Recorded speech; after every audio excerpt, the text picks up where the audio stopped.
We want justice. We want justice. We want justice. We want justice. న్యాయవాదులపై దాడులు పునరావృతం కాకుండా ప్రభుత్వం చర్యలు తీసుకోవాలి. న్యాయవాదులపై దాడులు పునరావృతం కాకుండా న్యాయవాదులపై దాడులు పునరావృతం కాకుండా న్యాయవాదులపై దాడులు పునరావృతం కాకుండా We want justice. We want justice. We want justice. We want justice. న్యాయవాదుల ఐక్యత న్యాయవాదుల ఐక్యత వర్ధిల్లాలి వర్ధిల్లాలి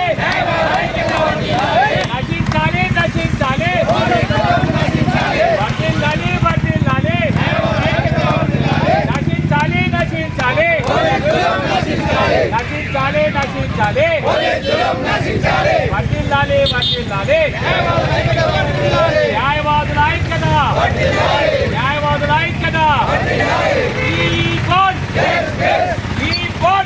బంగ్లాదేశ్లో మైనార్టీసు హిందువులు క్రిస్టియన్స్ వీరందరి మీద దమనకాండ జరుగుతూ ఉన్నది. ఇదంతా ప్రపంచ దృష్టికి వచ్చిన సంఘటన అందరికీ తెలిసిన విషయమే. దీన్ని నిరసిస్తూ ఈరోజు మహబూబ్ నగర్ న్యాయవాదులము ఇది ప్రపంచ దృష్టికి తీసుకెళ్లాలని చెప్పి ఏదైతే ఈ దమనకాండ ఆపాలి బంగ్లాదేశ్లోని నిరసన కార్యక్రమం చేపట్టడం జరిగింది. మిత్రులారా, 1971 బంగ్లాదేశ్ ఏర్పడినప్పుడు 30% ఉన్న హిందువులు ఇప్పుడు 3% పడిపోవడం జరిగింది. ఈ సంఘటన చూస్తుంటే రాబో రోజుల్లో ఇప్పుడు 1,50,00,000 మంది హిందువులు బంగ్లాదేశ్లో ఉన్నారు. ఇదే విధంగా దమనకాండ జరిగితే బంగ్లాదేశ్లో హిందువులకు రక్షణ లేకుండా పోతుంది. దీన్ని నిరసిస్తూ యావత్ భారతదేశం కూడా పెద్ద ఎత్తున ఉద్యమ కార్యక్రమాలు చేపట్టడం జరిగింది. దీన్ని ప్రపంచ దృష్టికి తీసుకొని పోయి యుఎన్ఓలకు తీర్మానం ప్రవేశపెట్టి హిందువులపై జరుగుతున్న మైనార్టీలపై జరుగుతున్న దమనకాండని ఆపాలి.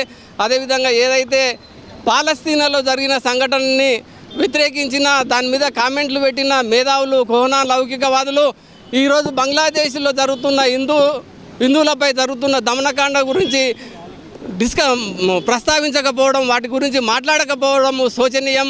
ఈరోజు ఇటువంటి మేధావులందరికీ బుద్ధి చెప్పాల్సిన బాధ్యత మనందరి మీద ఉంది.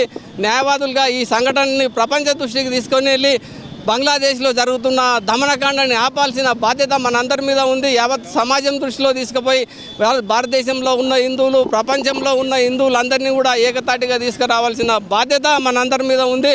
అదేవిధంగా రాబో రోజుల్లో బంగ్లాదేశ్లో ఇదే విధంగా పెట్టరేగితే దానికి సమాధానంగా ఇక్కడ కూడా చెప్పాల్సిన బాధ్యత మనందరి మీద ఉంది. కాబట్టి మేము హెచ్చరిస్తూ ఉన్నాం. ప్రభుత్వాలు కేంద్ర ప్రభుత్వం దృష్టికి తీసుకెళ్ళి ఈ సంఘటనని ప్రపంచ దేశాల దృష్టికి తీసుకుపోయి ఏదైతే మైనార్టీలుగా ఉన్నటువంటి క్రిస్టియన్లు హిందువులని బంగ్లాదేశ్లో కాపాడాల్సిందిగా విజ్ఞప్తి చేస్తూ ఉన్నాం.